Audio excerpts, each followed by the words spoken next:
book lovers. Today I am going to be talking about one of my favorite books in the House of Night series. This book, the first book is Chosen. I love this book. I love this book so much. It's by PC and Kristen, mother and daughter. I absolutely love this book. This book takes place in a world much like our own, but it has vampires in it. And it's not like Twilight where, oh my gosh, vampires don't exist. People know the vampires are there. And so, from time to time, the vampires come into schools or confined a normal mortal human and place a mark on them. Their mark is a crescent moon that is not filled in. When it's not filled in, that means you are a fledgling. And so, once they get that mark, they have to take off and they have to go to however far they have to go to get to this House of Night. It's like vampire school, I guess. And it teaches them how to like regular normal stuff, but in vampire terms. Like the history of vampires and all that jazz. That seems like so much fun, but it's really not. And they're just like, what? But yeah, so the House of Night first book Chosen is following a girl named Zoe Redbird, who she just got marked. She has her half crescent moon that is not filled in.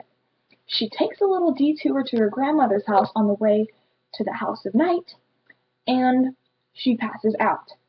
The vampires worship this goddess Nyx, the goddess of darkness and night.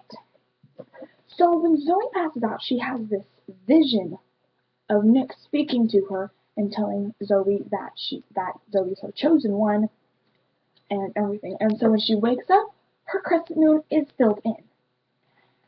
And when your crescent moon is filled in, that means you are no longer a fledgling. You are a full-fledged vampire, which only happens after you completed the 5 years of training in the House of Night. Oh, this book is just so amazing. I love it. I love stuff like this. But once you get to the House of Night, you are either going to become a full-fledged vampire once you complete all the training, or you are going to die in the process.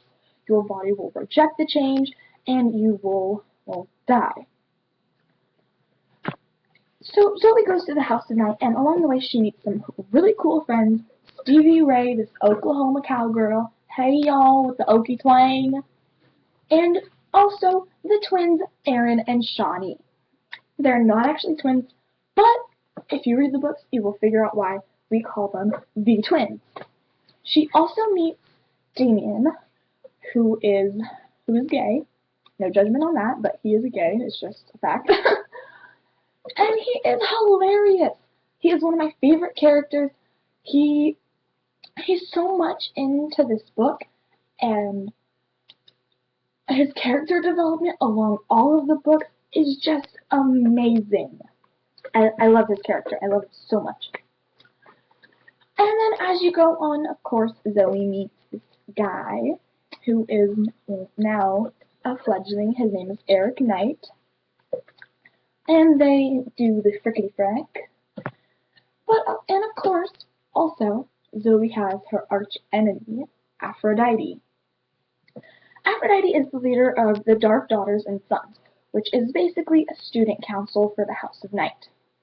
But she uses her gift of prophecy, future seeing, all that jazz, for evil. Not like how Zoe uses her gift of all 5 affinities, which is all 5, what's the word? All 5 of the elements. She can control air, earth, water, fire, and the 5th one they call spirit. So Zoe can do that, which is very rare. No one has ever been able to do that before. Well, probably a long time ago. But So, of course, everyone labels Zoe as a freak, a weirdo, all this sort of stuff that no one would ever want to be called. So, of course, Zoe kicks all their butts, not literally, but she shows them that she's not a freak. She's normal. She just has these different gifts that Nyx has given her. So a few books along, Zoe kicks Aphrodite out of the Dark Daughters. Zoe becomes leader of the Dark Daughters.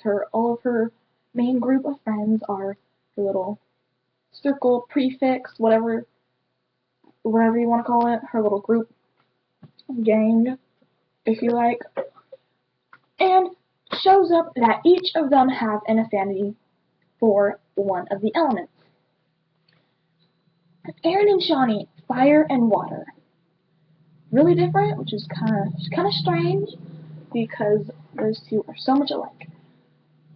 Stevie Ray has earth, Damon has air, and of course Zoe is the only one who has spirit.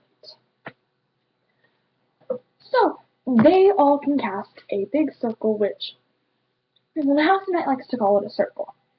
They basically place candles at each of the points, north, east, south, west, each of the cardinal points. I said that wrong, but whatever, you know what I mean. And they cast a protective circle. They call out to their goddess Nyx, and they ask her to protect them in many ways. And then a few books later, they figure out these new types of fledglings. All this stuff happens.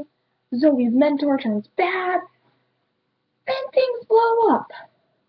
Zoe also has help from her grandmother, who is a regular mortal, but she is a very close Cherokee Native American, part of one of the Cherokee clans.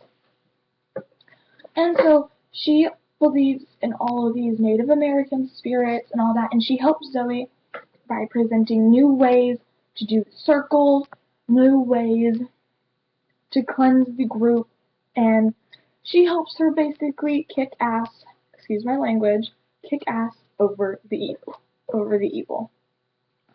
Her grandmother is pretty cool. I wish I had her grandmother, but I'm not gonna lie. But, so yes, this book is amazing. I am not yet finished with the whole series, but I really hope to. The first book is Chosen. It's by PC and Kristen cast, mother and daughter. It is amazing. I guarantee you are going to love these books. So, they're just really good. Just gotta try them out. Okay, signing off. Bye, book lovers.